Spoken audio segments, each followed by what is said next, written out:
Jesus Christ, people probably be laughing the whole time that we couldn't get on. We're going to the YouTube right now. Please tell me we have sound. So we are actually live. There's people watching. There's one person on there. Well, bless that one person, whoever they are. And the person already gave us a like. This is amazing. I've never been live before, unless you want to count the 20 seconds where the microphone wasn't working. Well, what does this mean now?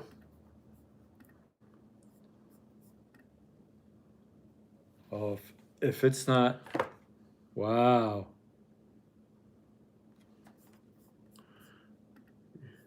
YouTube is like fudging with me hard, man. It is messing with me hard.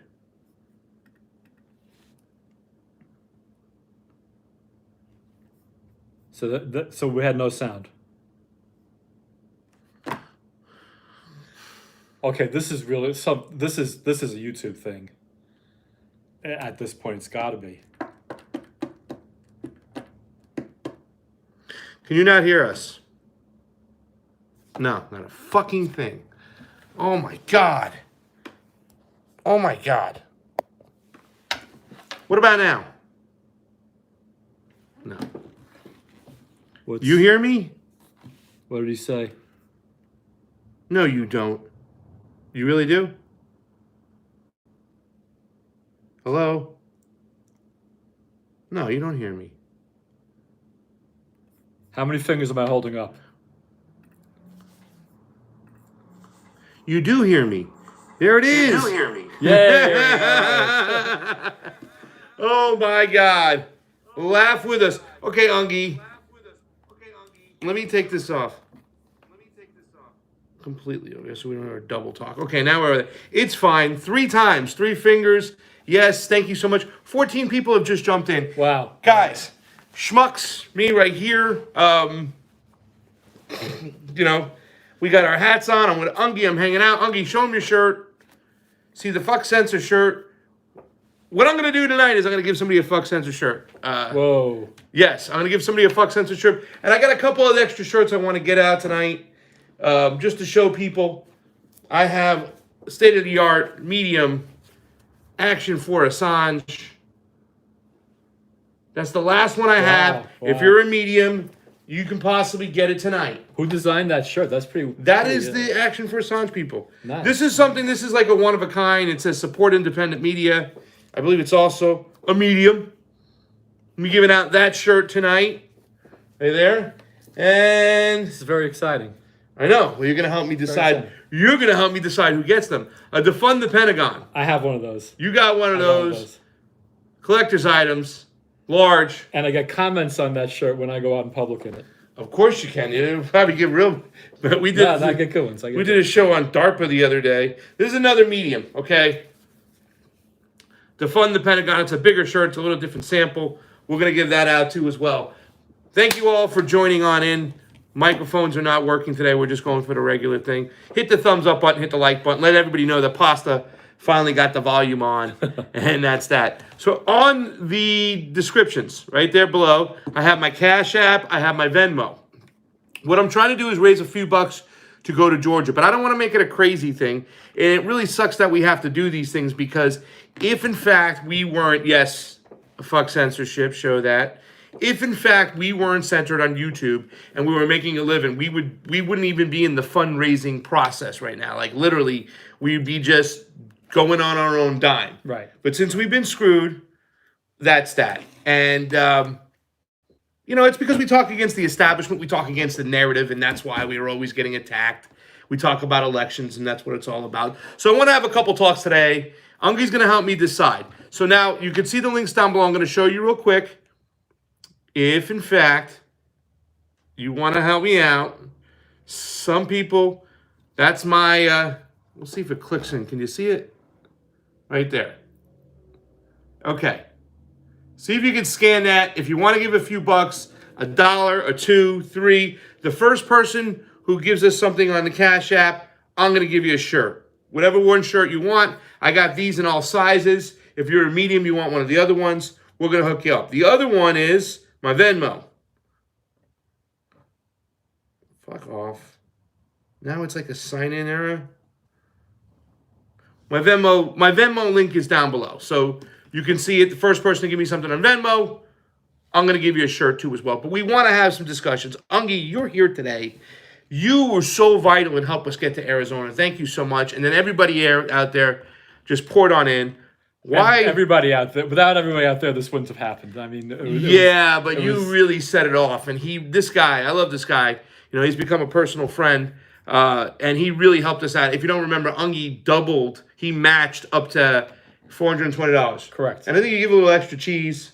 We ended up collecting $380. Yes. Because I couldn't do math, I ended up matching $386. Yes. Because stupid Rokfin does things in increments of 2 and 10, and I couldn't do 6. Yes. So whatever came out. But anyway, it was good. And after the show, Hala saw what you did. She threw in. She matched it again. She matched it again. Yeah, she found it on Twitter. And then we had a couple people here and there. So it was really awesome that we did that. I know it's kind of late right now, so we're just doing a couple late night shows. But down below right there in the description, help me get to Georgia. There's my Venmo. There's my Cash App. Hook it up. You can also go to my Twitter, @YoPasta, and there's links over there. So if you want to go to @YoPasta, do that. Ungi. I would not be throwing myself in there in name and in financial commitment if I didn't strongly believe in election integrity. Okay. You know, and the problem I have right now is belief in election integrity. You would think that this election integrity, that's a very benign statement. It's very obvious. Yeah. But yet, when I talk about election integrity, I can't. I can't talk about it with my Berkeley friends. Nope. I can't talk about it with certain family members. Yep. I can't talk about it with friends of my dear Stephanie who live in California. We get together with sometimes. You know, and it's very scary for me, you know, when I'm around people who I used to think exactly, you know, back when Bernie was still a candidate in 2016, everybody was on the same page and I could totally hang with these people. Yeah. But now if I'm in a room with them and they start mouthing off about stuff that they really don't understand, I have two very bad choices. Yes. I could argue with them. Yeah. Which leads to being ganged up on, being called names. Mm-hmm. I mean, that's the thing. They don't, and it is a they. They don't argue on merit. Mm-mm. They go right to personal attack, label me all kinds of things that I couldn't be further from. QAnon. And so conspiracy theorist. So I either have to deal with that, or I keep my mouth shut. Yeah. Tacitly, thereby tacitly agreeing with what they're saying, and eating my kishkas out because I want to kill somebody. Yes. The way they talk about it. So I'm grateful for the opportunity to be in front of like-minded people because I love the Convo Couch crowd. You know, starting with the fam. Yeah. But you guys out, you know, without you guys, there would be no fam. So you know, I really appreciate. And this is a new one for me. I've never been live on YouTube and see. I can't see even with my glasses. I can't read what you guys are saying. But that they're saying anything is very flattering. Yeah. Well, David Crow, Ungi and Pasta, you son of bitches. I'm in Cleveland. Get your ass to Georgia. We are going to Georgia next week. Well, he's in Cleveland. I'm going to Cleveland next month. He's going to Cleveland next month. So if you're there, Crow, hook up with Ungi. Yeah, By the way, I just want to hit some quick comments because we're going to really pay attention to the chat on YouTube. We're going to make up for some not paying attention to the chat on YouTube tonight as much as we can because we always pay attention to the Rokfin because unfortunately Rokfin's the only place we can have monetary gains. Like I said, you can't even leave a tip right now. This is the fucking censorship. 90% of our money on YouTube used to come from people, you guys out there, leaving a tip. They've just taken away the device in which you can give us money, in which you can fund us. Fascism here, it's fucked up, it's really crazy. And back to election integrity. And this is the reason why we need it, because we need to get these assholes out of here so we can speak our minds. AREM says it's the number one issue. You felt it's one of the number one issues. At least it's one of the new issues for you right now. You have said to me that the process is more important than the results. Now, I'm going to talk our lives right here. Can I talk a little bit about our lives a little bit? I don't want to go too deep, but you know. It's an exception because usually I only care about results. Yes. But this is, in this particular case. You care about. I care absolutely about the process. Why? Because if we don't have election integrity, I mean, I'm sorry to insult you guys by stating the obvious. But if we can't trust the results of our elections, what do we even have? What is this even? You know, it's not a democracy. Right. It's not a republic, really. Right. Well, it might be a republican, but it's not a democratic republic. It's not a oligarchy. Yes, the oligarchy in the psychedelic, totalitarian, I don't know what. It's crazy. Also, AREM put dismissive, which is awesome too as well. This is old timer hour, huh? That says Tender Lungs 206 with the laughy face. Yes, this is old person hour right now. I'm hanging out with my boomer friend over here. Yes. If anybody says boomer, put it in caps so these tired old eyes can actually see it. And the Salt Lakers also says, speaking of censorship, I hear at one point AOC wanted to delete the letter Q from the English language and stuff like that. Wow. QAnon. Well, can I tell you something? Let's talk about election integrity right now. Here is the problem, though. There's still a lot of QAnoners that exist. They're still really conflating the issue. They really think that this election integrity, the audit in Arizona, that is about going back and changing the results. It's not that. You know what I'm saying? And that needs to be stressed. Okay. You tell me why that needs to be stressed, because I say it all the time. It needs to be stressed because when you bring up the subject of election integrity, you're trashed. And that's because people think you're trying to overthrow the appointed person in the White House. Yes. And as much as I'll say it publicly, I prove that this election was stolen is not worth. But I think my ideal scenario is we prove that the election was stolen, and we say, fuck you, nice going, good form, you stole the White House, keep it for the next 3 years, and good luck ever getting elected to anything ever again, Democrats. Yeah. Here's your hollow victory, keep it. But the thing of it is, I went a little bit off on a tangent there. The reason it's important to stress that we're not trying to overturn the election is for that very reason, because people will argue, well, Trump. And I've actually had a close friend of mine say, I don't care if the election was rigged, whatever it took to get rid of Trump. And there's a lot of people who feel that way, who may privately feel that the election had some serious questions that need to be answered, but they're not going to say anything about it because they love the result, because to them, the result is more important than the process. Well, it's not just that it's more important, too. They think that they're justifiably right. Like, they think they're on the right side, that they're the compassionate ones, that to put down, like, someone like Donald Trump, we're voting out fascism. And really, it goes to just not just so much ignorance or just thinking that you're always right and you're at the top of the hill. It's about lack of foreign policy knowledge, lack about policy, lack about this, lack about that. So when you see things on the surface, you might think that you're voting out fascism when you're voting out Joe Biden, but you're really not. You know what I'm saying? You have a more cryptic, behind the scenes, more, let me eat chocolate chip ice cream, but I'm going to still screw you over, and I'm going to still go bomb people in their homeland. And as we know, I mean, you're Jewish, I'm Italian, same thing almost in Brooklyn, right? As they said back in New York, you know what I'm saying? It's, what was the old saying about, oh my God, it's a whole Yiddish saying. I can't even remember it now.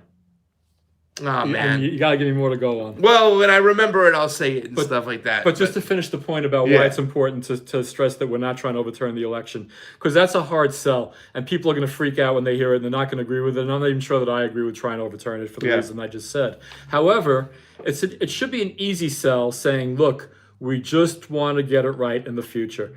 And if people argue with that, then that tells you they're just a partisan Democrat and hopeless.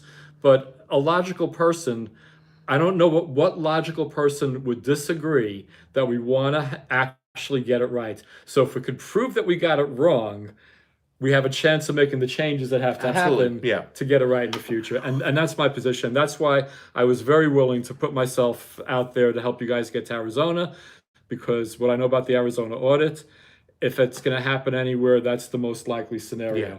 I think there's still people holding on to think that it's going to be switched. You know what I'm saying? It's going to be a domino effect, and they're going to go back to the courts. They're going to actually throw Donald Trump out. But I'm explaining to people, because I know from my election integrity background that most of the times you don't get this stuff changed. You know what I'm saying? You don't get stuff to get flipped. You got to get judged to get there. I mean, even when the Democratic lawyers said we can go into the back room full of cigar smoke and pick whoever we want, and then nothing happened, that can just tell you, how these things are going to go. However, if we could fix things for the future, and a lot of these Republicans that I'm out there seeing them, they're like, listen, this shit's not going to happen to us again. And even Mark Fincham, who's the Arizona assembly person we talked to, Representative Fincham, he even said he wants to see what the audit kind of produces so that we can fix stuff moving forward. Exactly. And finally, in the hearing, Karen Pham, head of the Senate, said this is not about going back and switching out Donald Trump. for Joe Biden or vice versa or anything like that. This is about getting our election straight moving forward. And I don't care if it is Donald Trump that got screwed over, and it's a lot of patriots or whatever they want to call themselves who are pushing for this. We need to get this straight. We need to get these elections right. Right. How many people we got watching right now? Almost 60 people. It's going up right over there. So of those 60 people, any one of you who thinks that it's not a good idea to get future elections right, say boomer in big capital letters or something I could see. I got to figure 60 out of 60 people are going to agree that we want transparent, free, fair elections with results we can trust. Ladies and gentlemen, is there anybody out there on the chat, 61 people right now, and I don't care, come forward, I'm not going to hold it against you. Are you okay with the results the way they are, despite the fact that the process might have been tainted? Is there anybody out there who says, you know what, we needed to get rid of Donald Trump, and is that bad that cheating was allowed, or what they did, or did they really do what they said in the Time magazine? Right. Saving democracy. Right. They saved the election. Somebody say that right now so we can see. By the way, Bubblegum Douche says, election fuckery is nothing new. Remember the irregularities from Florida and Ohio when Bush and Cheney ended up in the White House. Democrats do it. Republicans do it. Let's clean that shit up. You're right, Bubblegum Douche, because it's not about Republicans or Democrats. It's about election integrity. But it's not Republicans or Democrats. It's about truth. Who's stealing it, though? Right. It's the establishment. Right. That's all I want to say, because there are Republicans and Democrats outside that bubble that are like not part of the establishment. Very few of them, but you know. But just to show how partisan this shit is, because to expand on his point, yeah, I was outraged in 2000 over the whole Florida thing, and kind of not real thrilled about it in 2004. But what I said right away after this election was, if you were screaming about Gore in 2000 and you're not screaming about this, you really need to check yourself. Yeah. I mean, what is the difference? Is Trump? I mean, Trump. That is the difference. I mean, that brings us to the point of like, here's my question right now. And by the way, chicken beak. You know what I'm saying? I'm a vegan. I can't read any of these, so you gotta read. I'll read it. So Chicken Beak says it was stolen from Trump, but also Bernie, and more importantly, Tulsi, whose message was the most important by far, was treated in a way that is beyond belief by her own party. Well, that's it. She really wasn't a Democrat. And that's why I'm telling people, don't run as a Democrat if you're not a Democrat. Look at the way they treated her. It was awful. How'd they continue to treat her after she made the Lori Lightfoot comment last week? Yeah. I really hope if she runs again, I hope she does run again. You do? I hope she runs for something. I want her having an influence over things. Yeah, well, I'm not going to talk about why I'm upset with her, because I don't want to talk about that now. We're not going to go near that subject. In fact, we're going to table it. We're going to table Israel-Palestine. Only say if she does, I hope she doesn't run as a Democrat. Well, I was really mad that she won't run as a Republican. And in fact, I think her silence on Israel-Palestine is signs that she will run as a Republican. Because most Republicans now, just because Trump said it's okay, are tight with Israel right now. You know what I'm saying? There used to be a lot of conservatives that were like, Israel's causing all these problems and stuff like that. Now they're like, well, no, it's our Christian Judaic principles and shit, because Donald Trump was like all about Israel, you know what I'm saying? And once again, I don't think it's anti-Semitic to say you're against the way the government and Netanyahu's running shit. It's just twisted right now, and it's a very complicated situation. What I've said many times as a Jew. Yeah. If I criticize Netanyahu and his policies, arguably I could be accused of being anti-Zionist, and I can live with that. Yeah. However, when they take it a step further and accuse me of being anti-Semitic, my answer is, I want my foreskin back. All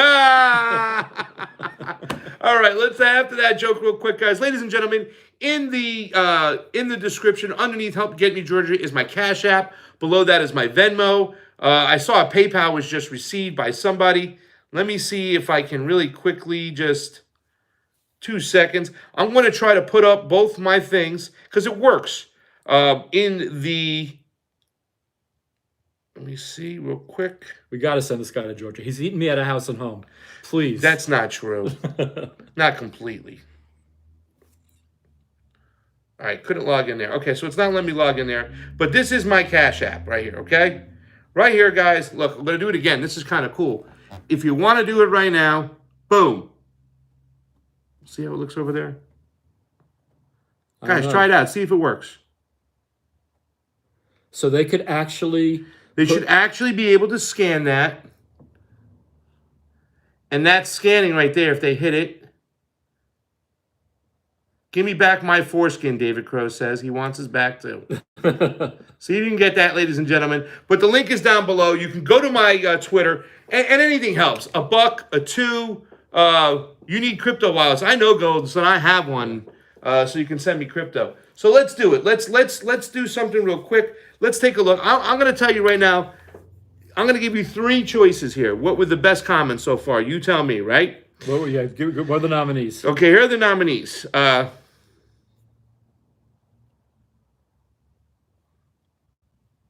Okay, so Dr. G-E-Y-E. Dr. Draghi. Yeah. If he's there, he says election integrity is more meaningful if it's accompanied by candidate integrity. Something very important we have to talk about over here. Bernie Sanders had a lot of information both times. He had the money, he had the resources, he had the data, he had the analysis. He could be doing what Donald Trump did in this last over here. Right. He even had an admittance by the DNC that said they can pick whoever they want. So, I mean, that is really important when Dr. Draghi says that election integrity is more meaningful when it's accompanied by candidate integrity. So I mean, it kills me to defend Donald Trump sometimes, which I find myself doing at times. But the fact of the matter is, he's fighting the fight that should have been fought by Bernie and by Tulsi. Yeah. Well, Tulsi at least fought somewhat, but she then also said that the results were okay, and she should know better. Her comment should have been, with the way our elections are set up right now, we can't certify anything because it could be anything at any point. There's too many loopholes and we need to fix it. That's what she should have said. Right. Not pick the side. Just say the system's so whack that we got to get rid of it. And the second choice, the Salt Lakers, right? Speaking of censorship, I hear at one point AOC wanted to delete the letter Q from the English alphabet. That's one of them too as well. And the third one,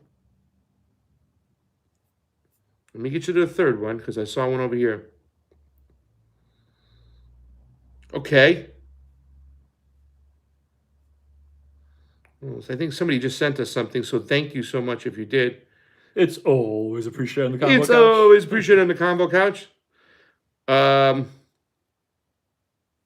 Have you ever gotten Fiorella to actually say that? Yeah, she said it the other day. Oh, wow. Yeah. It's not Pasta's dad, but he reminds me of my dad. Wow. I hope you're under 12.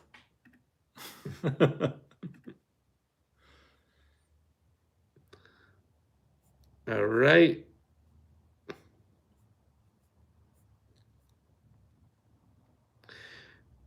Yeah, I removed neoliberal BS because it was the third time doing it.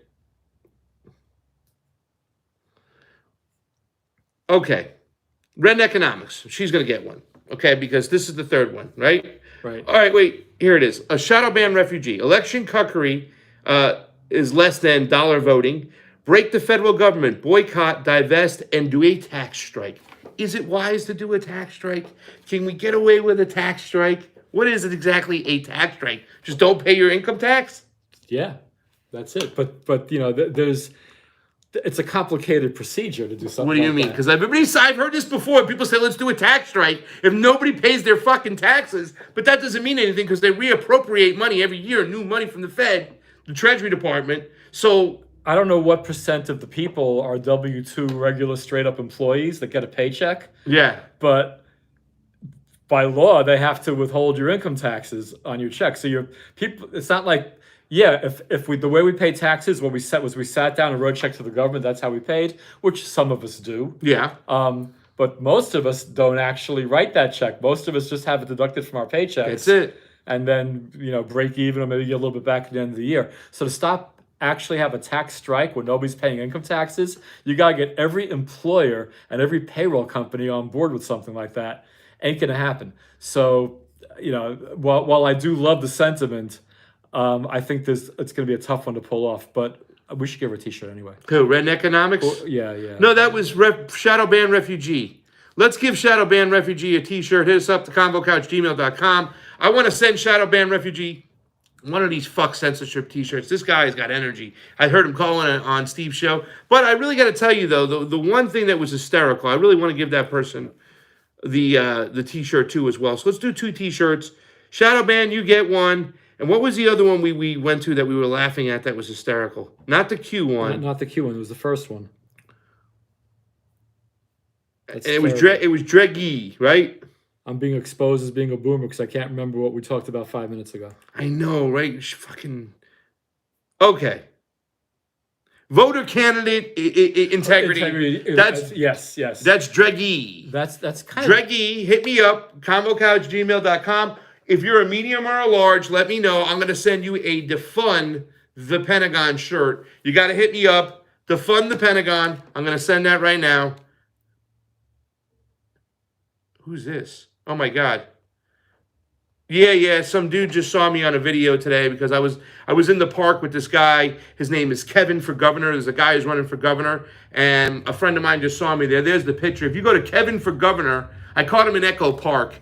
Man, I got to tell you, some of these social justice warriors sometimes, they're so bad. They just like to scream at people. I was trying to have a conversation with the guy, and I had another person there that was going to start pushing back, and everybody's screaming, "How dare you talk to a man of color like that," and all that crap. What? Yeah, you get that shit. You'll see it on the video. I don't know if they took it off, but it was kind of stupid. But I ran over, and I talked to him, and I hit him with some questions. I got his number on my phone. His name is Kevin for governor. He's actually got 1.6 million subscribers. He's a real estate investor. The kid used to work in restaurants and whatnot, and he made it big through his real estate investments. He's not a real estate developer. Right. He's a real estate investor. So he buys a bunch of places, rents them out. Kevin for governor. Go check him out. I'm going to get him on the Convo Couch, and I'm going to grill his ass and see what he's all about, because he really hasn't put his foot in you-know-what, because he's this young kid who's made a lot of money. He's made a lot of money off YouTube, and he's made a lot of money off his and stuff, so he wants to run for governor. Well, what's his position on Echo Park?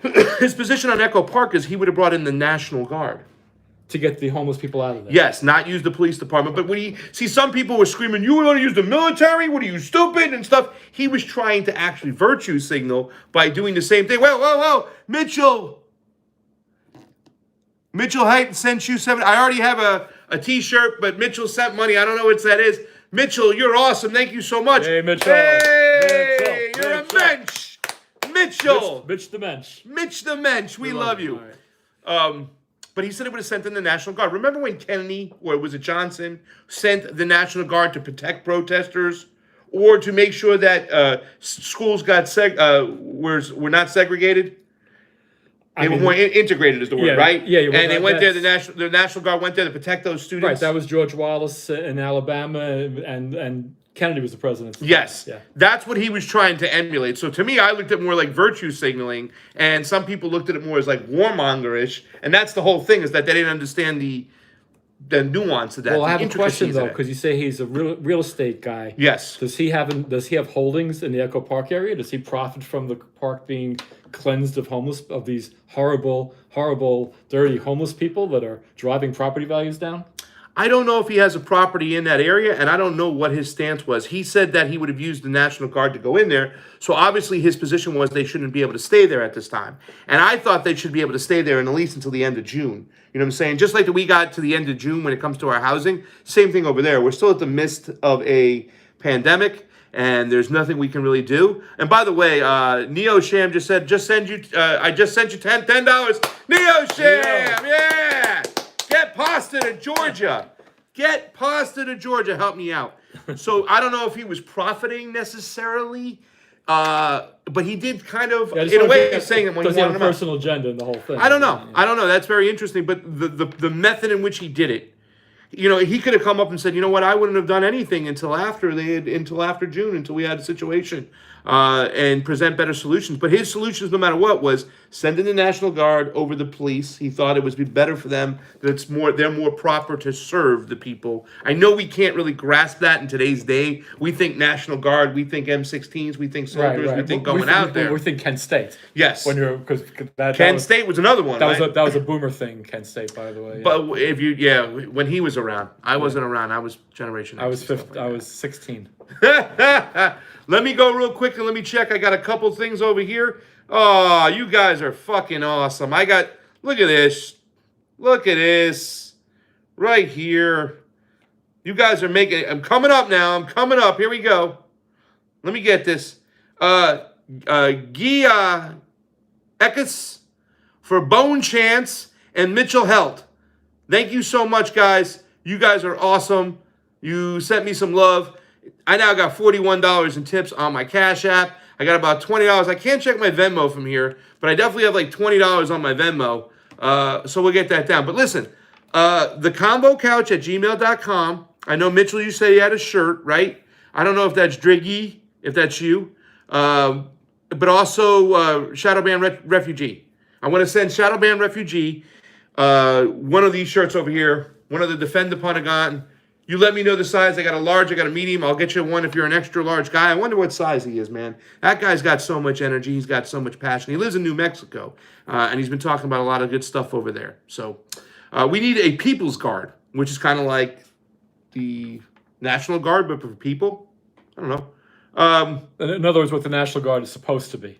Yes. Yeah. Guillaume Lesul. Mine was the $7 on Cash App. Thank you so much. Thank you so much. And somebody else sent me some money on Venmo. So thank you very much, guys. I don't need a ton of money for this. I'm just looking for some extra shuttle to help me out, to get me where I got to go, just for gas. I'm actually staying with a friend. So my flight, gas, and car is all I need. Let me tell you what the lineup. So Garland Favorito from Georgia. He's the guy. And this is the thing, dude. We talk about direct action when instead of electoral politics.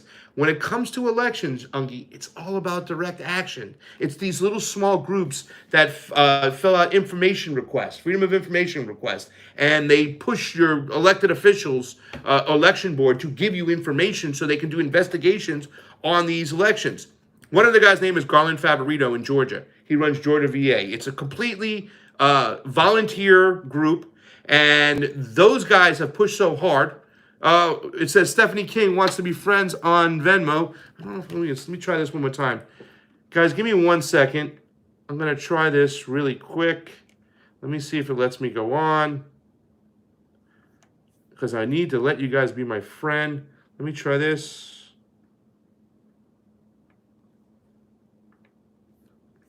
And here we go.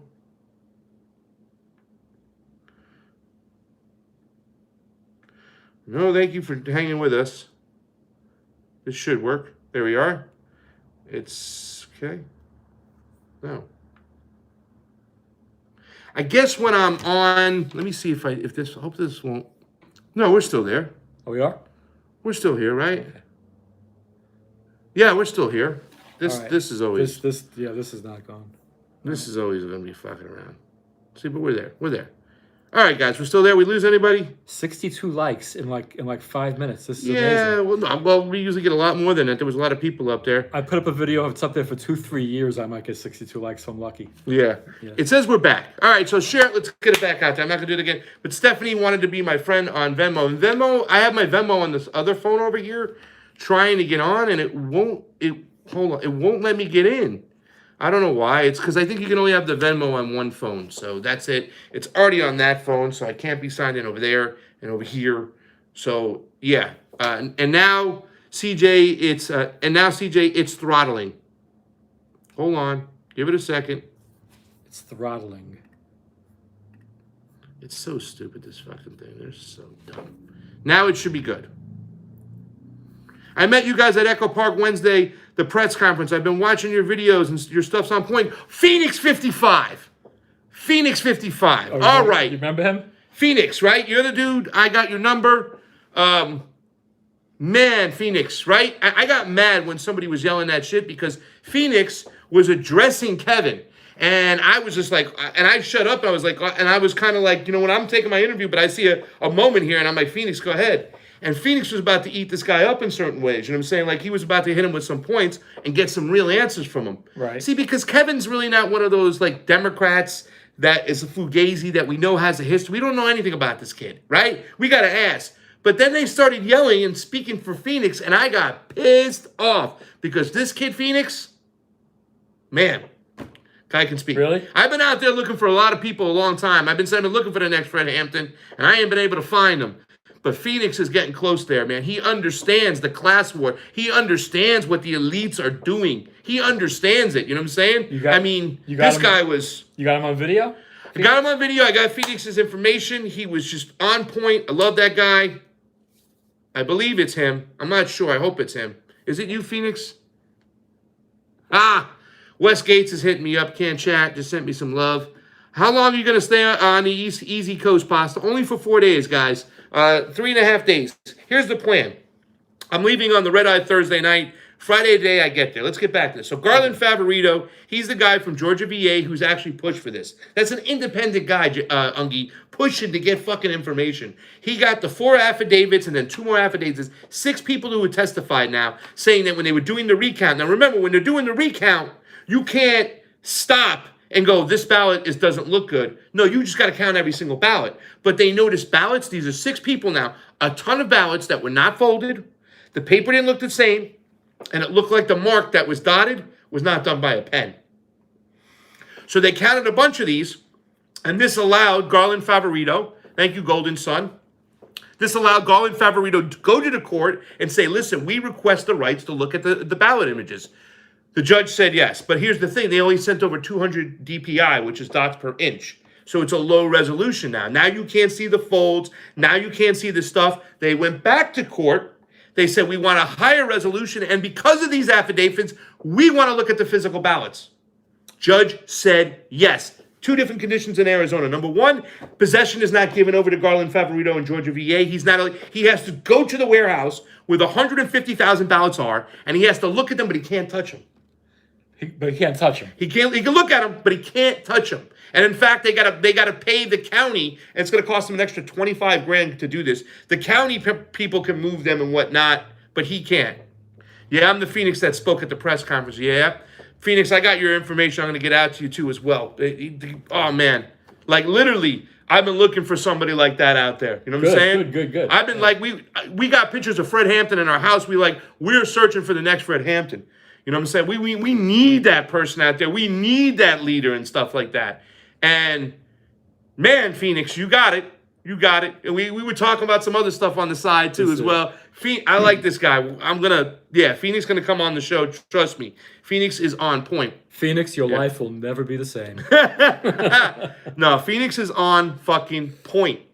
He's on point. He understands the bigger picture. He understands who's pulling the strings. I don't want to start talking that stuff out. Obviously, I want to see the footage. Yeah. Well, I'll put it up for you. Phoenix is awesome. I appreciate that you guys posted the entire video uncensored so people can see the whole video in its purest form.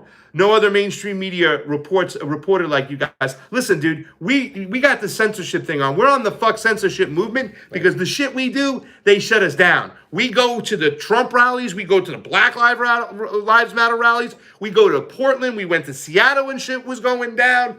We go everywhere. We follow elections left and right, and we're not afraid to tell the truth about elections, no matter what people will think. You know what I'm saying? We cover foreign policy. My partner, Fiorella, who you met the other day, and she said she spoke to you guys too as well. Fiorella is going to fucking Peru. Elections in Peru. And it's so fucking deep, Ungi, because people don't understand. They're like, it's Peru. It's the global south. No, they got minerals there. They sit on lithium in Peru. They got these mines. The fourth industrial revolution will be a fight for minerals, especially lithium. That's why we had a little thing going on in Bolivia, because Bolivia, Morales had a contract with the Chinese, and he was nationalized the lithium. And America interested, oh, hell no. We got our iPhones, our iPads. We need that lithium. That's when, what's his name? Elon Musk said, we'll fucking who we want to coup. Yeah. Right? Yeah. I know I'm going off right now. See, Phoenix got me going off there and stuff like that. But Fiorella is going to Peru. Yes. She's got a little fundraiser going on. You can always go to her Twitter and hook it up. She's doing really, really good with her fundraiser. It's important. We got to see what's going on with these elections in Peru now. In fucking Peru. While I go to Georgia. Which is another country, and stuff like that. Yeah. Well, we got to go back to the whole thing. So now Garland Favorito, the individual, and his corporation his little group, his nonprofit group with all volunteers, was able to get this judge to give them, they're going to get the DPI, they're going to get 600 DPI. Now, the ballot images are important, Ungly, because the machine goes through the machine, it takes a picture of the ballot. That image is what's counted. So if you really want to make sure everything's okay with the elections, you got to compare the images to the actual ballots, and then you can see what's what. Because if they mess with anything, the adjudication process right there, right? Somebody can adjudicate it. They can send it through. They could be a fucked up ballot. See, that's the whole election game. It's get your ballots in the tabulation machine quickly, seal everything up, and shut it down. And then in 22 months, you can burn all that shit. So if you can sweat the courts for 22 months, you can fix an election, you can fuck an election, and nobody's going to stop you. But Garland Favorito has got this. This is important. Thursday night, I'm going to fly out. Friday morning, I'm going to meet with Garland. I'm going to interview two of the people, hopefully, if everything goes well, you never know what's happened, two of the people who signed the affidavit. So we're going to hear it from the horse's mouth, what they saw with their eyes, that on an election, right, in an area, in Fulton County, which it was 12,000 votes or something. Right. Now they're saying it could be close to 30,000 votes. Who knows? We don't know. But those people are going to give eyewitness testimony to what they saw on those ballots and what they counted. We're going to get that. Right. I have one more interview I'm going for. This one you guys might not like out there, and you know the Convo Couch, we speak to everybody. There's a guy in Georgia, polarizing candidate, right? He was a state legislator. He was a Trump supporter, a man of color. His name is Vernon Jones. He made a comment last week, and it was really fucked up. But, I mean, you know, I wouldn't have said it. He said, I wish people would be more concerned with Jesus Christ's death than George Floyd's.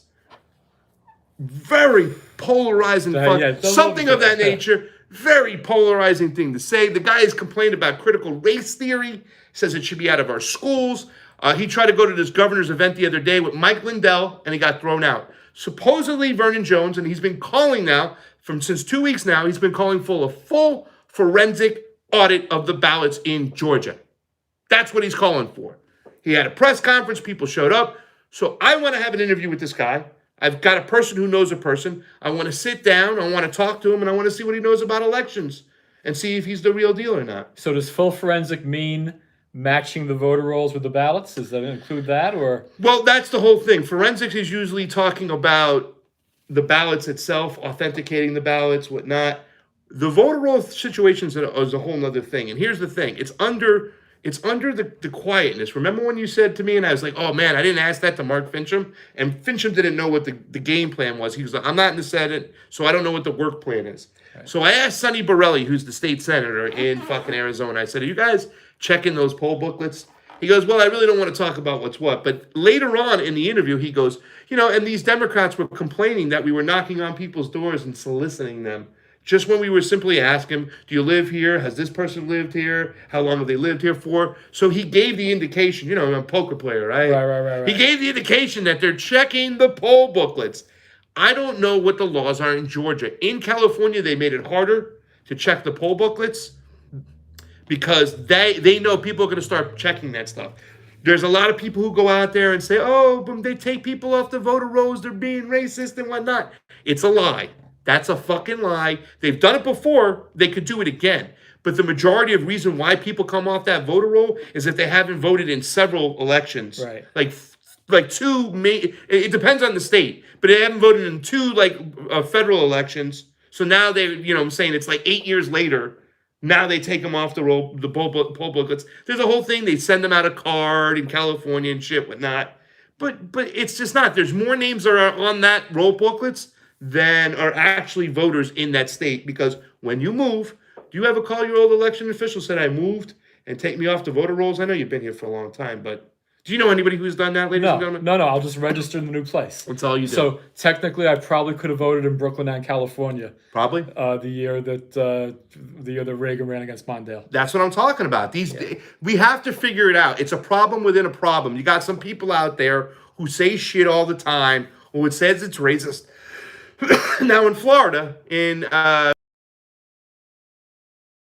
reference list, where it was racially motivated, they knew that Al Gore would get more people of color votes than George Bush, so they removed people.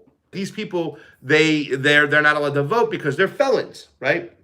That was the whole thing they did. So they really created this cross-reference list, which really it disenfranchised voters, people of color. So they have done it before, and I don't want to deny that. But that's the excuse they keep using all the time, saying that's what's going on when they're doing that. And they're conflating the situation of like, okay, we have voter rolls here that are not up to date. They're very fucking dirty. If you mail out a ballot to everybody on the voter roll, you're going to have a ridiculous amount of ballots out there. That was the issue this election. It wasn't a lack of votes. It was too many votes, you know? Right. Yeah.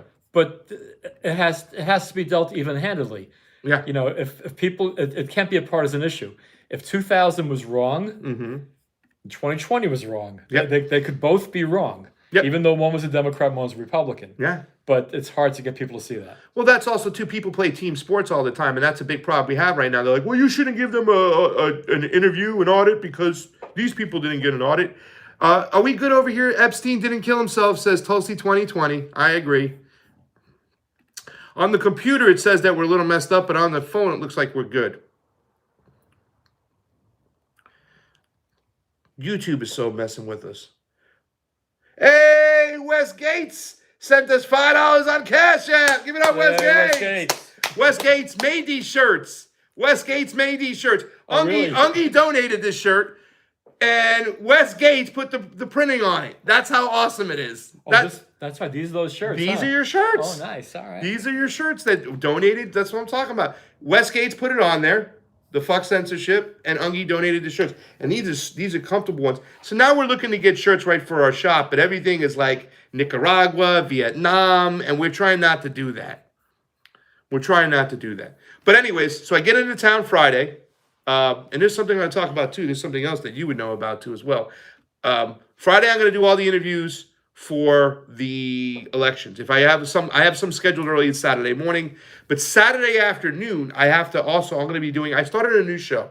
It's on Roar Media. On YouTube tomorrow, will be released early. It's the premiere on YouTube. We did it on Rokfin. We did it live. It's called To Hell and Back. And it's an in-depth look at addiction. Wow. Mainly talking about the opioid addiction, right? So we're talking about that. I know we did our first show. Her name is Shanda from Roar Media, the accidental activist. If you're not signed up, Horny Unicorn, stop that. If you're not signed up for Roar Media on YouTube or on Rokfin, do it right now. ROAR. We got our brother, Oz LaFave, over there. We love Oz. Shanda Masta, the accidental activist. We also have Amber King. She's over there. Franklin, a bunch of other great people. Go sign up. But Shanda is a recovering addict. She calls herself an addict. She doesn't say recovering too as well. And thank you so much, Bubblegum Douche. We did the show. We talked about her story and how she got started on pills. And a lot of people, it's their doctor saying, take this. Right. Take this. And now with them pulling back on opioids, everybody who's addicted, what are they going to do? They ain't get the money to get it now, and now they're making it, restricting it harder. So they turn to heroin on the streets. Right. Which is probably cheaper than dealing with doctors anyway. It is probably cheaper, So what are your thoughts on addiction and your experiences within people you know? I got... He will be a guest one day. I thought this was only going to be a 2-hour show. Thank you, by the way, Wes Gates. Guys, hold on 1 second. Before you think about your story real quick, I'm going to just tell people real quick. There's a Cash App link over there, ladies and gentlemen. There's a Venmo link. Let me see if the Venmo link works. Ba-boom, ba-boom. That fucking thing sucks. I know the Cash App link works. If you want to go to my Venmo, it's Craig-Jardula. My first name, capital letter C, capital little J. You'll see my handsome picture on it if you can do that. But anything you can give, if you give anything on the Cash App to get me to Georgia, to cover the elections, because on Saturday, I'm going to be talking to addicts. I'm going to North Georgia. And if you haven't, you saw the Reverend Annie Chambers video, right? Wow. Yeah. If any of you haven't seen that, it is a must. She is pure gold, pure diamond. Wow. What an amazing interview that was. Yeah. I normally don't have the attention span to watch the entire Convo Couch, I have to admit. Yeah, they go on for a couple of hours. She was an hour and 38 minutes. I couldn't get enough of her. Yes. I will stake my reputation as a video recommender on you, not just liking that video, but loving it. Yeah. Okay. But the part when she goes, listen, I was poor, but these people in the South, and she was talking about white people in the mountains, and she goes, they were poor. Yeah. They had to go down to the creek with their bucket and try to get water. She's like, we had a pump, but they had to go down to the creek. She goes, we were poor, but these people were poor. And I've been to North Georgia, and I experienced that. I had an ex-girlfriend who's a good friend who lives up there. She battled addiction her whole life, was homeless, was in the whole system, was arrested, has to go through the whole courts, rehab, checking in. She's like, I'm saying she's a number. She's not even a person. She can't even come see me. I have to go see her. But I went to North Georgia, and I experienced that. I experienced people born into severe poverty and also born into addiction. Like, I've seen that. Right. And it's so scary, so we wanted to talk about that. You've had a little history with addiction, people who know and stuff. Well, June 7th will be... You didn't know the show was going to be about that. Oh, my God. No, I didn't know. Well, what will June 7th be? June 7th will be 36 years since the last time I did heroin.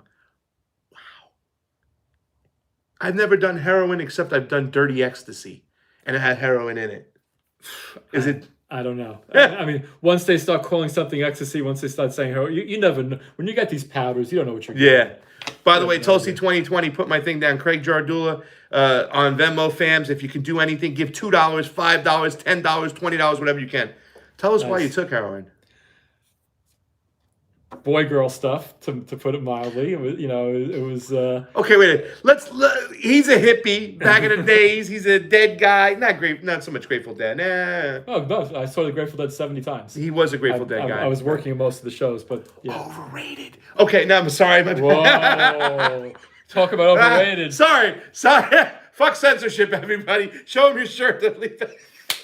No. I went and saw the Grateful Dead with my friend and he went and saw the Wu-Tang with me because I'm a Wu-Tang fan. Sorry.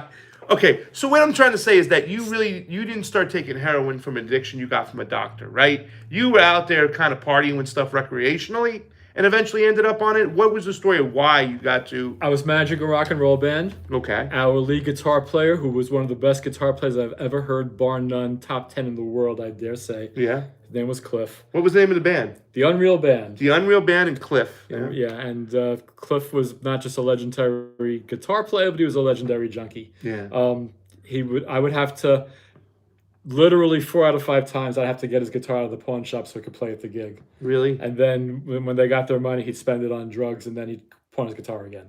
It was horrible. So my main job as manager of the band was twofold. One was as a liaison between the band itself and the surrounding Berkeley hippie community. I'm not going to go into specifics of who that entailed. But a lot of the fan base, a lot of events happened. There was a tour, et cetera, et cetera. So, because I had the connection with both entities, that kind of made me in a position to make things happen. But the main thing on a day-to-day basis was to sit on Cliff and make sure he didn't fall off a cliff. Yeah. And he was always on the edge of the cliff. So I'd go to his house, I'd just hang out with him. It's like, there's nothing you could do. There's no stopping. And whenever I'd walk in, he'd offer me a line of China White. I'd tell him to go fuck himself, Ooh. So this went on for like a year. Well, then I had an incident with a woman that's going to remain completely nameless in this, but let's just say any guy who's ever liked a girl and hasn't gone the way they want it to go, sometimes it's a little bit hard to take. And this particular incident was particularly egregious. And I went over to Cliff's house later that day, and he offered me a line of white, and I said, lay it out. So I did a line. Wow. And I decided, okay, well, that's fine to try. But then the next week, I did another line. So I came to the conclusion, well, once a week, not so terrible once a week. I'm not going to get in trouble. The first time you ever tried that China White? Tell me about that. I don't want to do a commercial for it. I mean, the fact of the matter is, and I'll get to what somebody made the comment about later in my story. For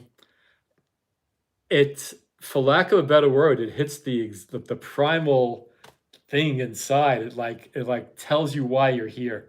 It's an amazing feeling.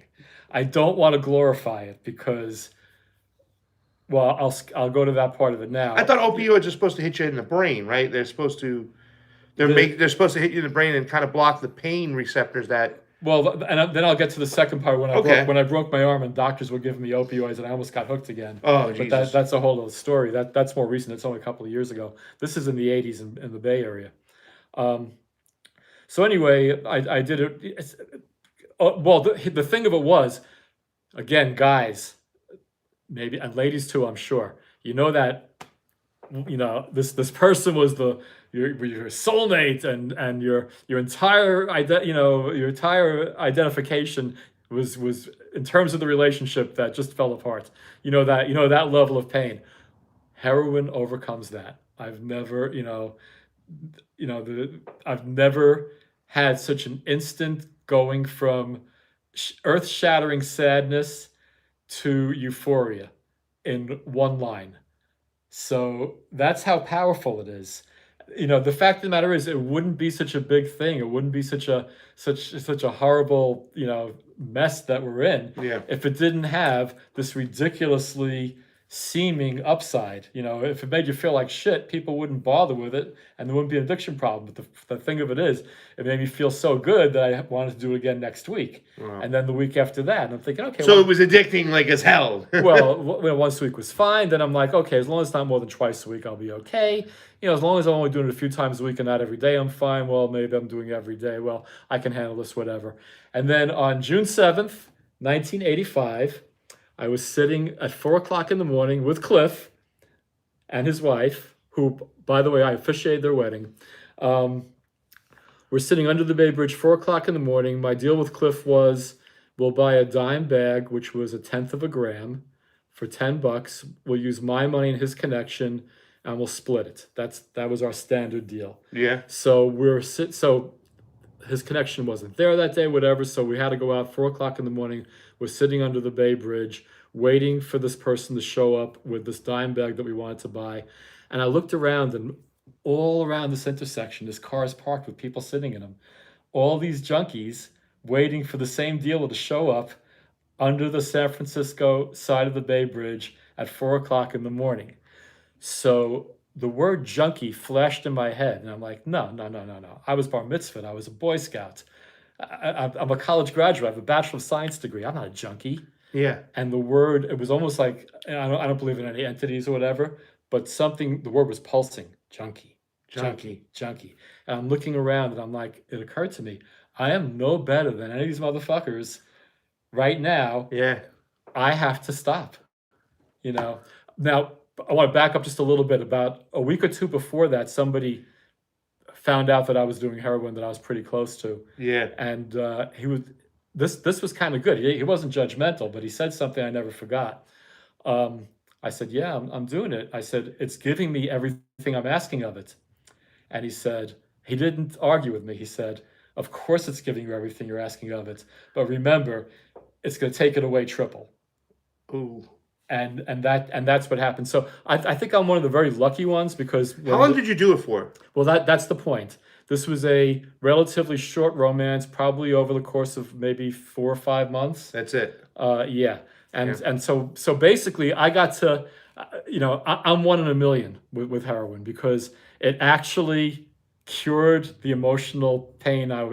Helped me get through the emotional pain I was feeling, which is why I called upon it. But it didn't get me, because when I heard that word junkie, and I looked around, and I'm like, so I made a deal with myself. I said, okay, well, here's the deal, Fuzil. Yeah. We're going to wait for this guy to show up. Yep. We're going to give him my $10. We're going to chop this thing in half. I'm going to snort up my half, and I'm going to love it, and I'm never doing heroin again. And that was June 7th. They showed then, the dealers. They showed up, and we split our half. We split our 1/10 of a gram, and I got high. And then I went up to the country and spent about a week there. I felt a little bit of physical discomfort, but nothing I can really call withdrawal. I was only knee deep. I wasn't neck deep in it. All right. So I got in, I got out, but people can't count on that. And then a couple of years ago when I broke my arm, I got a prescription for oxycodone. Oxycontin. Yeah. And it did what I asked it to do. It cured the pain.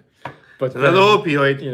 But then after I realized that I was still taking it and I wasn't really feeling pain anymore, I'm like, uh-oh. So I stopped. Yeah, I got rid of the pills. But I was like at the line. I didn't cross the line, but I was at the line. Well, and I know that line. A lot of people do cross the line, so you're very lucky. I did like 6 months of pills too as well. Mine were more like stimulants. Mine were like not benzoids, right? Yeah. Adderall, not Adderall. Somebody I know takes Adderall. That's a stimulant. Escatrols, Black benzos, right? Yeah. No, I used to take. I took benzo. The girl I'm going to see was Valium and Xanax. We used to chop them up and snort them. It was really bad. I did that for like 6 months, and I remember doing all those pills. And I was like, I lost like 3 months of my life. Like half the time, I had no memory. So I remember I stopped. By the way, Tulsi 2020, Larry leaving love on the Venmo. Come on, give it up, love on the Venmo. Get pasta to Georgia. We had 100 watch, we got 90 watch, and now I got 102 thumbs up. Hit the thumbs up button. By the way, I don't think we have a Bon Voyage pasta, says my man Le Sur. I don't think we have somebody in here moderating the chat today. So, therefore, I have to watch it. I think we have a jerk-off in the chat who's putting some racist shit up. I gave him a timeout. I don't know how to suspend him completely. But if, in fact, he comes back, we'll kick his ass out for good. None of that crap. We don't need that shit here. His ass out for good. Yeah, good thing I can't see the words. Why did Tulsi quit Congress? Huh. Don't suspend him. I mean, listen, dude, I'm all about freedom of speech, but I ain't gonna have that shit, man. I ain't gonna have that shit. 109 thumbs up. Nice. 93 watching. Listen, you guys, we're digging into my hot tub time right now over here, right? This is my hot tub time, my weed time, my hot tub time. We're gonna do it soon. Enough censorship. I agree, Tulsi 2020, but that's the whole thing is if we let that stuff stay up there, then they'll take the stream down. That's what we're doing. You know what I'm saying? So I think we got little jerks coming in there doing it on purpose so they'll take the stream down and we can't get in the algorithm. And so it's like we have to be accountable to fucking YouTube's terms whatsoever. I know speech is freedom, but that's the thing. They'll stop the stream midstream if I let that shit stay up there. When are you headed to Georgia, Pasta? How long will you be there? Jim, I am headed down Thursday night next week.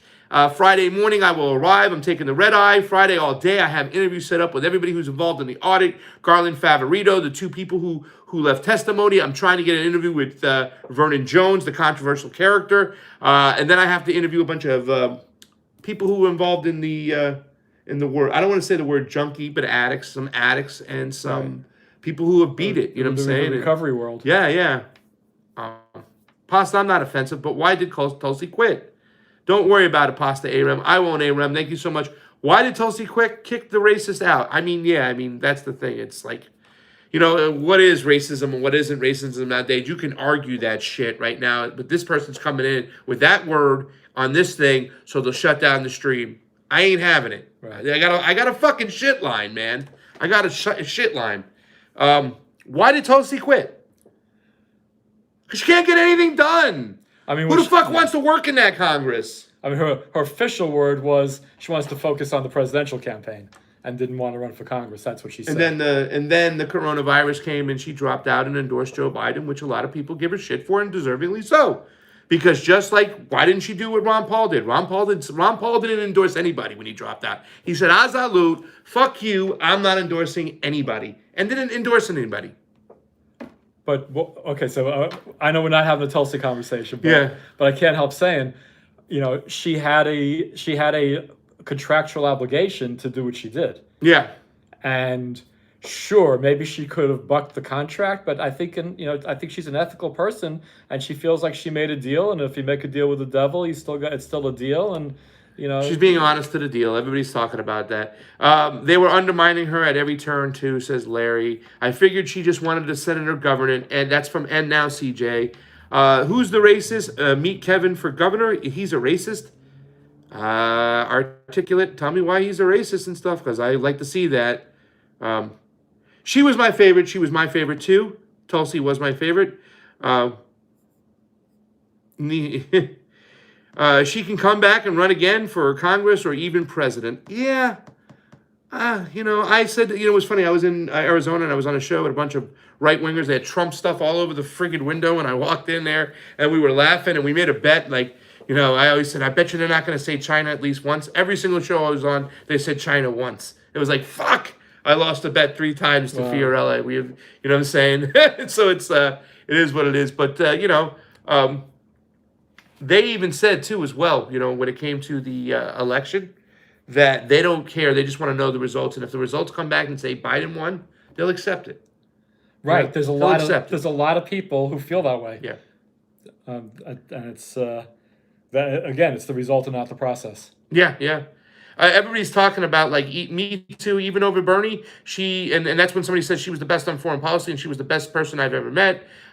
She even resigned as vice chair from the DNC when she found out how corrupt they were. Right. Articulate says, Meet Kevin is awesome, not a racist. He's a YouTuber. You need to bring him on your show. Articulate, I got his information. I'm going to bring him on the show. We're going to talk about it and stuff because I'm very curious. I want to know why that guy is running, for office.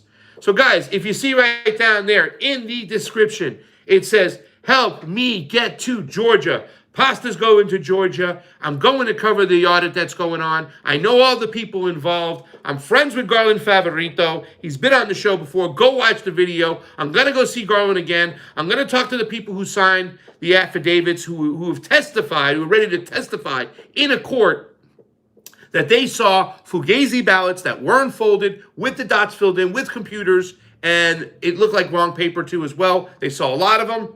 Midnight Train to Georgia. How about that song? Can you play that song? No, well, I'd have to learn it, but that's a great song. Sign the Pips. It's also very important, and you've said this a couple of times, but you haven't said it here. Yeah. That people who are looking at these audits, and they need to know this is not a bunch of QAnon Trump people doing this. There are many true progressives who are on this, including the man sitting next to me right now. Thank you so much. And his lovely partner. That they need to stop writing this off and invalidating it as some kind of right-wing plot. It's not a right-wing plot at all. And by the way, left and right, I'm not sure left and right even means anything these days. No, I even say it myself. What is left? What is right? What passes for left these days would have had us boomers in the 60s rolling our eyes and saying, get the fuck out of here. So true. So true. All right, so listen. I'm going to show you one more shirt here tonight, ladies and gentlemen. Right here. This is it. I already showed you that one, didn't I? I think I showed you all the shirts. This one right here. Who wants a medium action for Assange? Who wants a medium action for Assange? Because this is like, I always talk about elections being one of the most important things. Freedom of speech, fuck censorship is an important thing. Freedom of press. Holding the fucking elites accountable. This guy revolutionized politics and what the press should do, what journalists should do. He just gave you facts. Straight facts of what's going on and say, you make your decision on what you want to think, right? Right. That's what this guy did. He hadn't, WikiLeaks hasn't had to retract one fucking story. And if anybody says he's working for Putin, doesn't know what the fuck he's talking about, because he exposed Putin way back when with the fucking Panama Papers. So don't even tell me that shit. And the way fucking Russia was also spying on their people too as well. I believe Assange fucking exposed that too as well. So it's so stupid for people to say he was working for that's why he didn't go to Russia like Snowden. He couldn't. He's exposed so much. We got to defund the Pentagon and another defund the Pentagon. So if I called your name out today, hit me up on the Convo Couch Gmail, and we'll send you a nice good shirt. You have a defund the Pentagon. You got to fuck. We got to fuck censorship now. You know why I got the Easter egg there? Why you get the Easter egg? Come on, tell everybody I told them. We have one with a clover, one with an Easter egg. By the way, this is made by Mona right here. Mona made this. What's up, Phoenix 55? Mona made this. So we did an Easter egg because we did a march right around Easter, and we have a clover because we did a march on St. Patty's Day. The St. Patty's Day one we did in D.C. The Easter egg one we did here in California. We also had a panel the day before, Slow News Day, and us, Convo Couch. So it was Fiorella, me, Glory Jones, who's amazing. Glory Jones comes as Tulsi crack coming out of it, just swinging.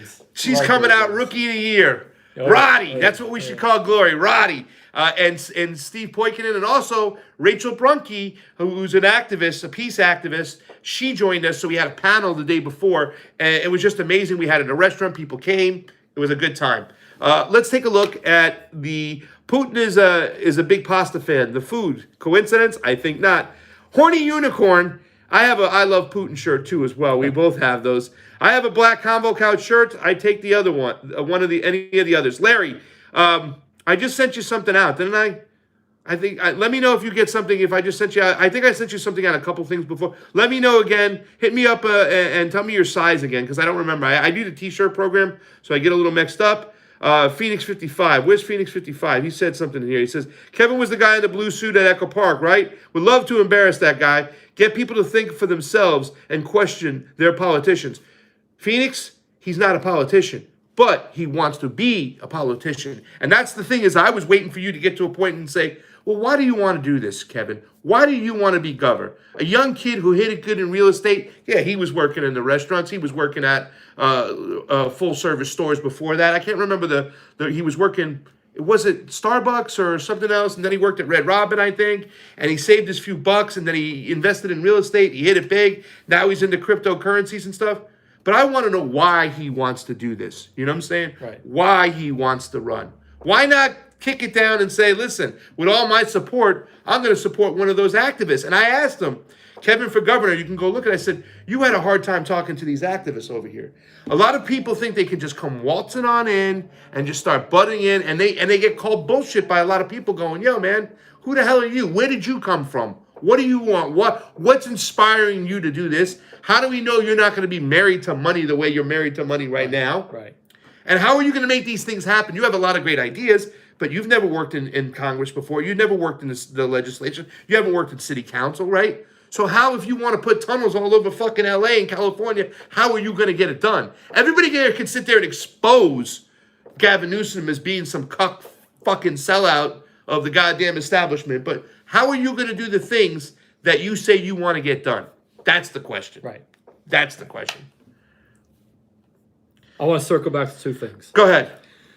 So back to Tulsi just for a moment. Oh, shit. Oh, time out. We could Tulsi time. Here we go. We could agree and we can disagree on some of the decisions she's made, some of the things that have come out of her mouth, some of the positions she's taken, the Biden thing, et cetera, et cetera. But one thing that I believe is just a truth.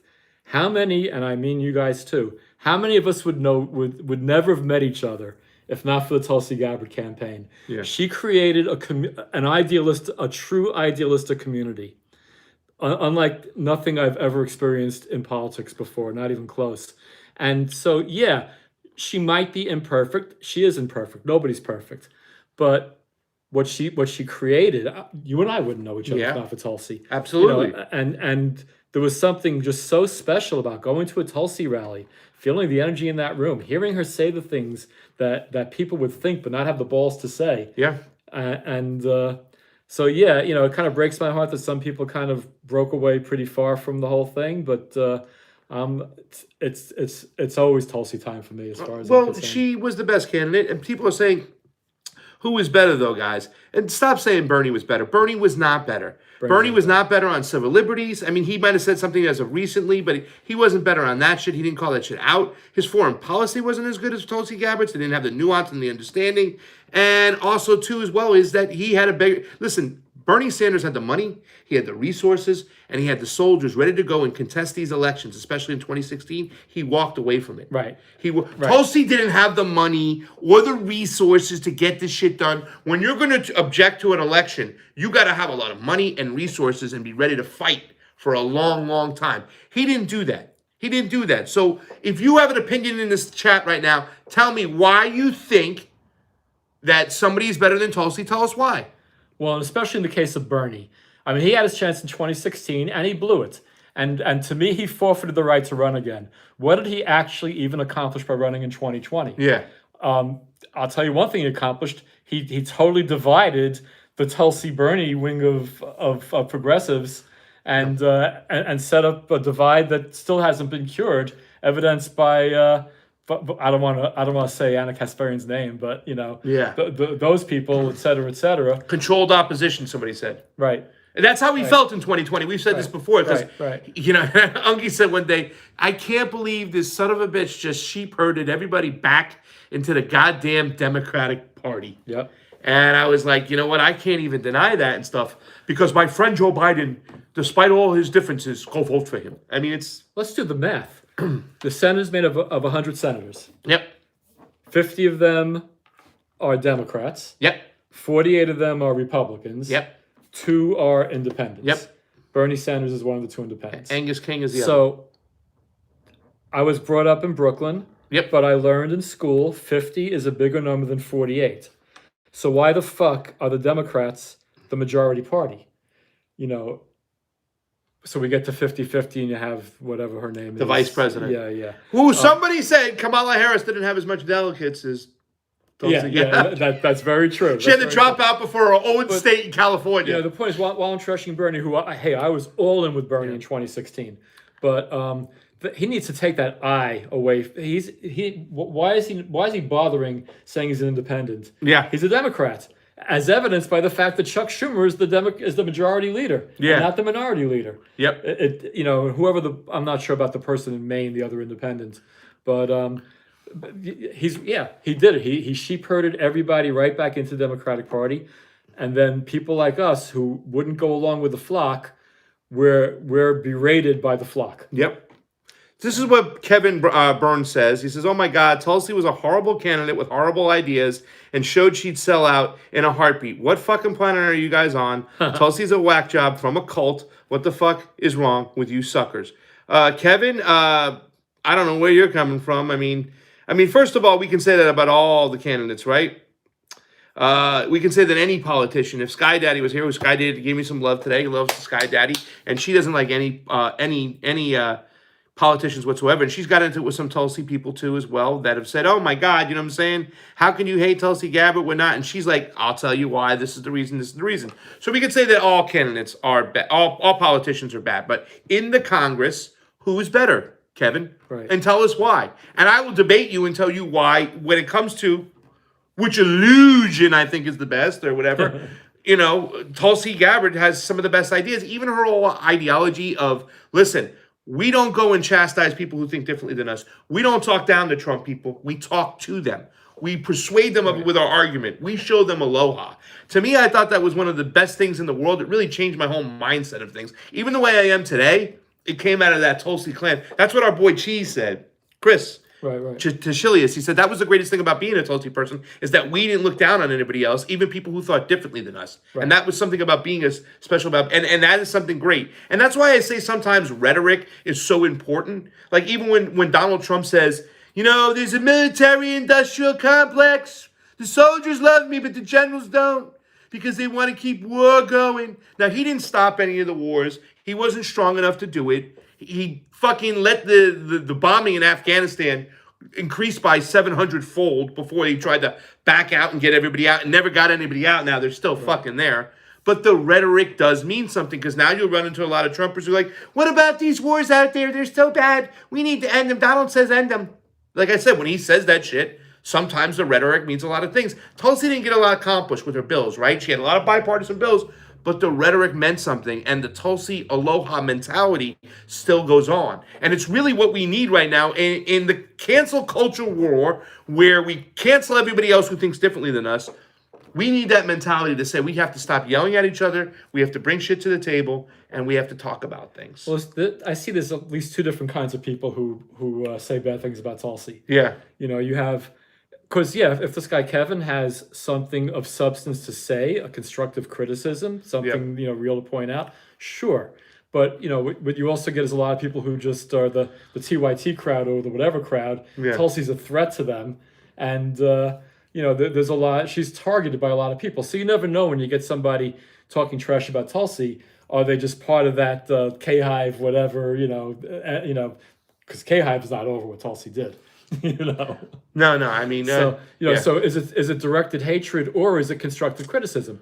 You make a great point about the whole endorsement of Biden. I respect your opinion on that, and I'll respect the opinion of anybody who has something to say that's constructive. But like when Tulsi voted present on the first impeachment, my life was made miserable by people in my circles.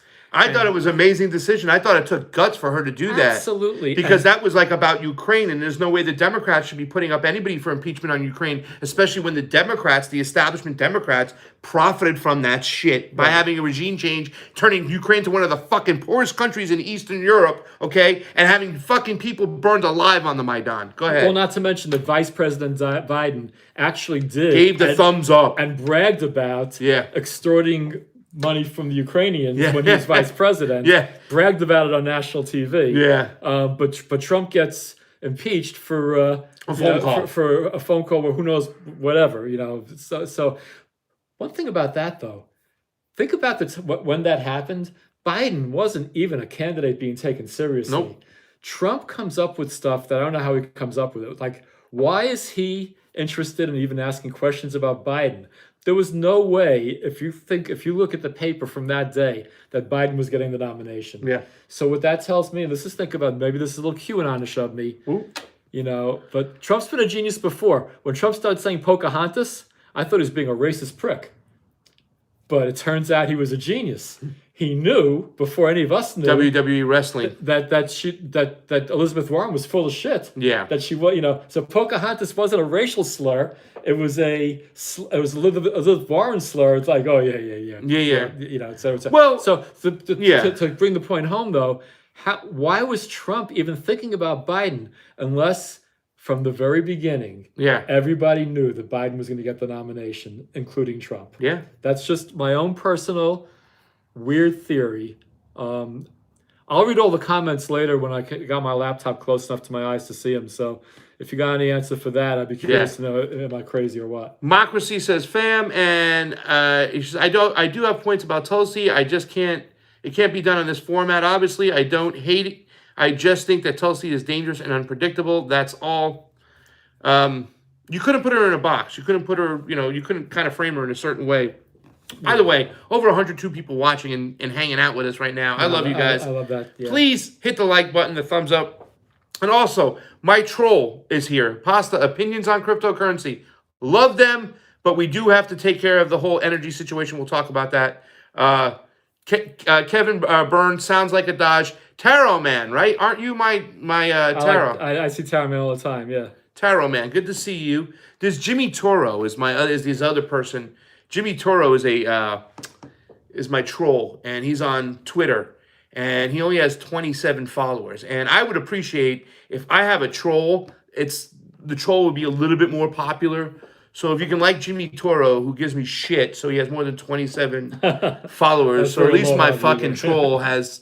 Can I keep telling him, I'm like, you're my only fucking troll, dude. Can you please get some followers? You can't get shit.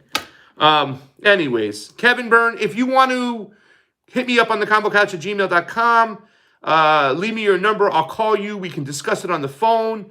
Maybe you can leave a message on the email if you wanted to reach out to me directly. CraigJardula@gmail.com. Either way, I'm not going to hate on you. If you got issues with Tulsi and you want to speak to me about them, let's do it. Listen, I'm a little upset with Tulsi right now. This last one for me was the hardest one. Her silence on Palestine was just, I'm sorry. And I don't want to talk about this now. I don't want to get into that. It's a touchy subject. But it was, I don't want to say it was unforgivable, but I think she went down a notch for me that she won't ever be able to gain back. I'll always think that she's a politician now when I was kind of avoiding that stuff. You know what I'm saying? So that really does bother me. And now, CJ, wow, I love the fact that you offer discussion with anybody. We're going to do a call-in show, too, just like Slow News Day. And actually, it was kind of funny because they were like, well, you did it a long time ago. But, yeah, they've mastered it, and they've been doing a great job of it. Slow News Day on Rokfin. If you don't follow them, go follow them. They're amazing. And you could talk about all these people. Sorry to get a little bit off here, Ungi. But you got Slow News Day, The Last American Vagabond, my boy Jason Burmis. He lets me come on his show all the time. Been doing this shit for a long time. Whitney Webb, Slow News Day, those 5. Ooh, hold on. See that there? What happened? Cockroach. Cockroach. Let me go get him. I'm all loving. I can't do it. He's right over there, but I'll get him later. Sorry, he scared the fuck out of me. He was coming. Get out of here. There he goes. He's running away. Thank you, Globe, Planet Earth, knowing that I have a cockroach in my house. Yeah, but you have the cleanest house, so it's just Ungi, you can't do nothing. They're gonna get in every once in a while. Yeah. 130 likes up. Hit the like button. Hit it up. Get it up there higher. We're at beautiful Ungi's house, by the way. You can see the beautiful setting. I always like to get that clock behind me over there, just so you know what time it is. Anyways, shout out to Slow News Day. We're going to wrap this up here. We're on 84 minutes, so we got 6 minutes left. We're going 90 minutes. This is the last push, guys. I need your help right now. Bitcoin is up to 36.89. Wes Gates lets some love on the Cash App. We got some money on PayPal, which is awesome, too, as well. Let me lower this here. Nancy Venture. That is so awesome. Nancy left us some money. That is so great. David Crow left us money. And who is this here? I want to make sure I say all these people. Michael Fitzgerald. So those 3 people left us money. Right, Yeah. And it's really important. I mean, these guys are true independent journalists. They're not accountable to anybody but you guys. So you guys kicking in your nickels and your dimes, keep the Convo Couch real. We don't need a Katzenberg to turn this whole thing on its head. Pasta and fee are always going to be pasta and fee, and it's thanks to guys like you. Yeah. So I, even though I'm not being sent to Georgia, I want to thank you for getting this guy there. Yeah. When we go back to New Hampshire, we're taking this guy with us. He was on the first New Hampshire trip, which was awesome. Yeah. Possum, you take that Mets hat off and put a Braves one on. Larry, hell no, Larry, hell no. Guys, we got 5 minutes left. We want to do one last push. There's a Cap Ash app button in the descriptions. There's also a Venmo. There's also a PayPal. Please, guys, donate anything you can to me right now. It's really going to be helpful. It means the world to me, guys. Really, it does. And Ungi did such an amazing job getting us to Arizona. He matched the donations last time. It was amazing. We went there. We were able to go into the audit, talk to Ken Bennett, who was running the audit, got to go to the Arizona State Assembly building, right? The Arizona Congress. We got to talk to a state assembly rep, and Mark Fincham, who's been all over the air, got to talk to Brakey, got to talk to Chairman Slayton, the head of the Libertarian Party, got to talk to Sonny Borelli, who did a show with us shortly after. We made so many connections. We got to see that thing live. Actually, the stuff they were talking about on the channels, on the news and everything, we'd already got. So if you were watching the Convo Couch, you got the news, you got the scoop first. We got connections in Georgia. We're going to go do it in Georgia. So I'm going to put up my Cash App real quick. They got the scoop first. They got the scoop, period. Yes. This is not covered by MSNBC. No shit. There were some channels that covered it. Guys, check it out. See there? Scan that real quick. Give a few bucks. Oh, they may have covered the fact that it was happening, but they didn't cover why it was happening. Yes. Right. Yes. Right. Exactly.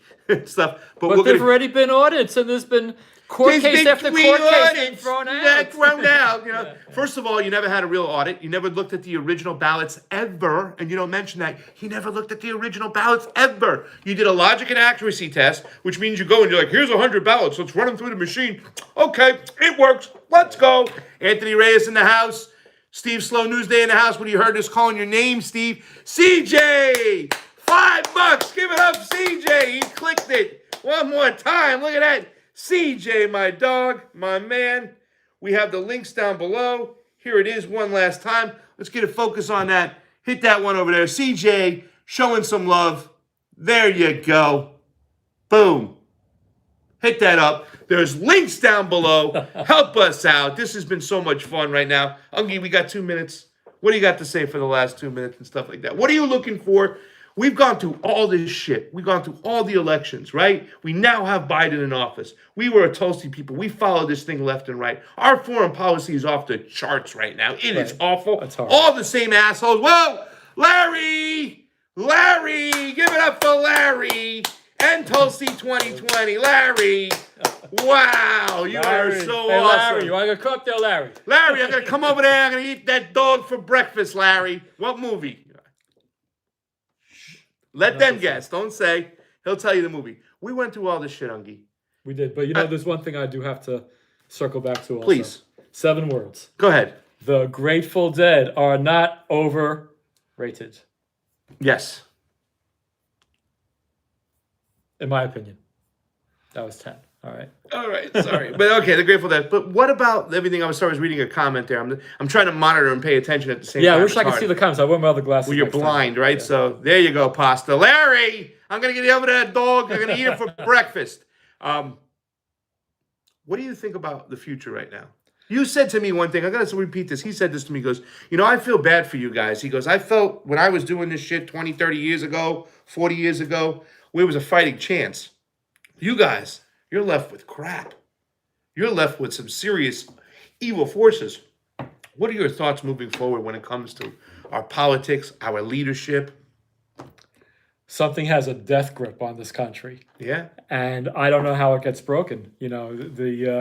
Both parties to me are just, mirror images of each other. There's not the difference between independents and the duopoly is 1,000 times bigger than the difference between the two parties. Yeah. So I don't know how the stranglehold gets broken, and when anybody starts rising up to have some say, well, look what happened to Tulsi. Yeah. You know, I mean the vicious smears. Even Bernie in 2016, before this last time. Right. I mean, you know what I'm saying? He even said, too, as well, right? They were slandering him for him being a Jew. We found that in the WikiLeaks documents and Right. stuff that uses Jewishness against him. Well, that's where the break. It's heartbreaking to me. You know, my Berkeley-ish friends. You know, we were all down. Of course, we were all down with Bernie. There was a big birthday party up in the country, and Ben from Ben and Jerry spoke at the thing, and it was very. And this was in May, so things were waning, but there was still hope. And then next conversation I have, because I was very involved in the Nobody for President campaign back in 1984. We actually spent 6 weeks traveling all over the country doing Nobody for President rallies. Yeah. The year that Reagan ran against Mondale. So I went to those people and I said, look, you have Trump and you have Hillary Clinton. If there was ever a year to do Nobody for President, Now. this is that year. Yes. And what I was told, the answer I got was, we have to beat Trump at all costs. And that's TDS, where did it come from? That's where it started for me. You know, when I voted for Jill Stein, somebody asked me how I voted. I said I voted for Jill Stein. Oh, you're a misogynist, which still has me very confused. But and again, getting back to the impeachment, my position that I thought Tulsi was really right by voting present. People had this vested interest in changing my mind.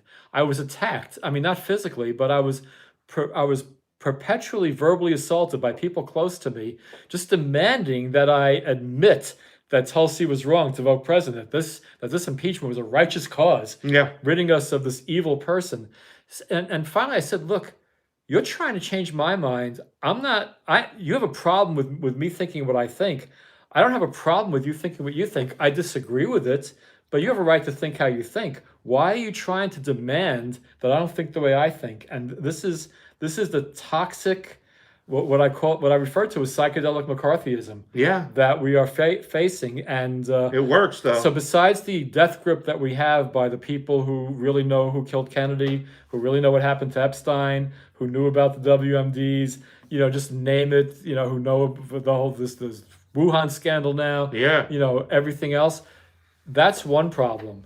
But they have successfully gotten us at each other's throats. People who should be like-minded are at each other's throats. Tribal. For no good reason whatsoever. Yeah. And I fucking hate it. And but I'm not going to bend the knee to it. My life would be a whole lot easier if I would just admit that I was wrong to not vote for Joe Biden.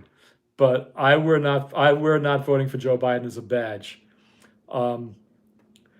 So yeah, my life at parties would be easier. My life and my family life would be easier. Yeah. But no, you know, I'm not going to do it. I guess I'm lucky I don't still live in Berkeley, because I still live in Berkeley. The pull might be stronger than I could bear. Yeah. You know. So anyway, so to me, that's the state we're in. There's evil people, greedy people who have a death grip on us, who care much more about their wallets than they do about any kind of justice. Yeah.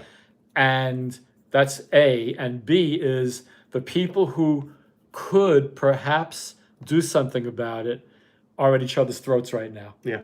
So it just strengthens the bad guys. Well, God, I think we got to end on that. That's the best way to end it. It's just so true. So people are so tribal with each other. That's why I think we're doing what I'm doing right now and trying to speak to everybody.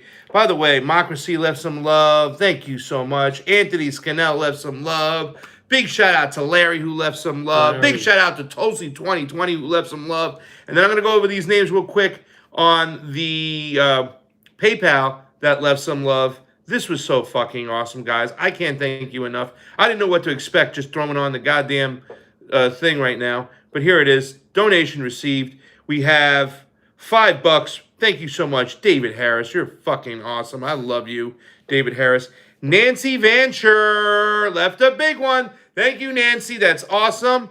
Wow, I can't thank you enough. Also, over here, Michael Fitzgerald left love. And also, David Crow Left love, David Right, Crow. good for So we're David going to leave it at that. Yeah, Ungi, it is always appreciated at the table with Ungi and whatnot. This is your first live show with me. I'm so happy This is and my stuff. first live show, period. Oh my God, get out of here, really? Yeah. You did a live stream with anybody before? I did some shows with Stacy, but they were all pre-recorded. Ah, that's right. Yeah. Well, Tulsi 20 says it's always appreciated on the couch. And I don't know what somebody was saying. I know Steve Jordan says, Thunderlungs, hard disagree on Burmis, but I've actually spent time with the guy. What are you saying about Burmis? That is so... Bernie, maybe? Burmy. No, Burmis. Jason Burmis. Oh. It was the Burmis effect now? Slow Days News, it's the Burmis effect. He got the racist energy, and you both fucking with him. I don't know what you're talking about, Tenderlugs. The dude is not racist at all. That's just so fucking stupid. So dumb. Come on, bro. That is just dumb. I don't want to start that shit again. He's not. So that's just bullshit. And yeah. I mean, you really seem like a solid dude to me, but he sets my racist radar off, and I've been dealing with it since I was a kid. You could be right, but racist definitely? Come on, Tenderlungs, bro. We know the dude. Got a last-minute PayPal in there for you, Pasta Jim Bissett. Come on! Jimmy Jams. Guys, he's not. And we got to stop that shit right now, too, as well. I don't know what would make you say that. The guy has been awesome. Yeah, he might lean a little bit right on certain things and be a little conservative, but he's really even not. He's not libertarian. The guy's an independent-minded fucking thinking person. And he even said one of the most racist things that Trump did was continuing the bombing in the Middle East. And our fucking deep state does that. They do it in the name of imperialism. It's fucked up. It's racist. What could be more racist than going around and bombing indigenous people in their homeland? What could be, I mean, it's disgusting. So that's something that Burmis has even pointed out to before. And we can't just point the finger and say, okay, that person's racist and stuff without any credible evidence or reason why or whatnot. Even if he has different ideology politically than us. That's something we have to stop doing, right? Oh, yeah. That's what you talked about. People are so tribal, and those are the reasons why, man. But again, no ad hominem attacks. If there's something to say of substance and some real nuanced reason, Absolutely. we want to know. Absolutely, yeah. Okay, Larry, we love you guys. Thank you so much for all the help. We went over by 7 minutes. We're going to end this up right now. I don't even know. I'm going to go midnight skinny dipping over here, man. Midnight skinny dip. I'm going hot tub. I'm going pool. I'm going to have a good time. Thank you guys so much. Next week, I will be going to Georgia. You guys all helped out. I'll probably do one more of these things, whatnot. I just need a few bucks for gas and for a car and for the flight, all that stuff. It is a shame that we have to go on here and do these things because YouTube is suppressing us. We had 120 people on at one point, right? Now, if we had the dollar button there, a lot of people would fucking be able to throw us dollars and cents over here to help us out. To a point where we didn't even have to have these fundraisers. Right. But since they've done it 3 months ago, they've taken away 1/3 of our salary. For what reason? For what?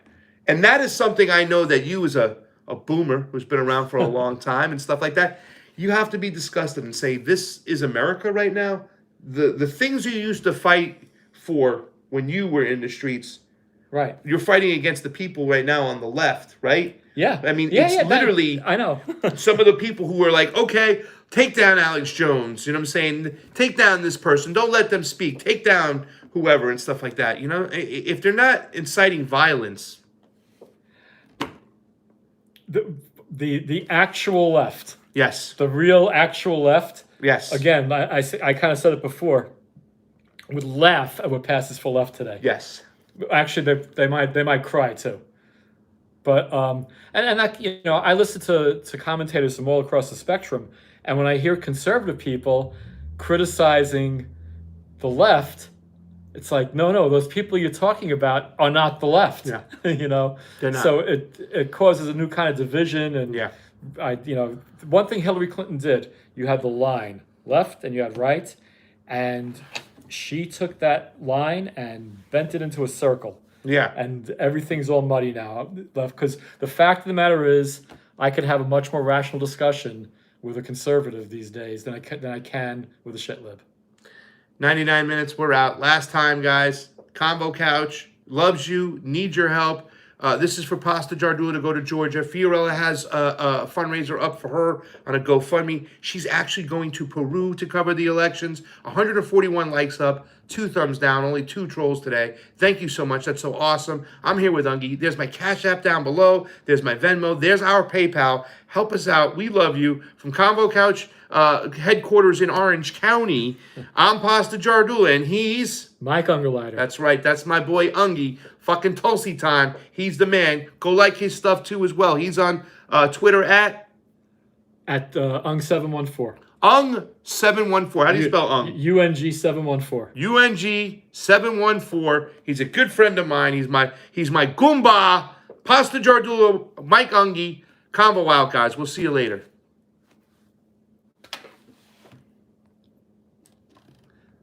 Now you can laugh at me as I don't know how to shut it off. Uh-oh.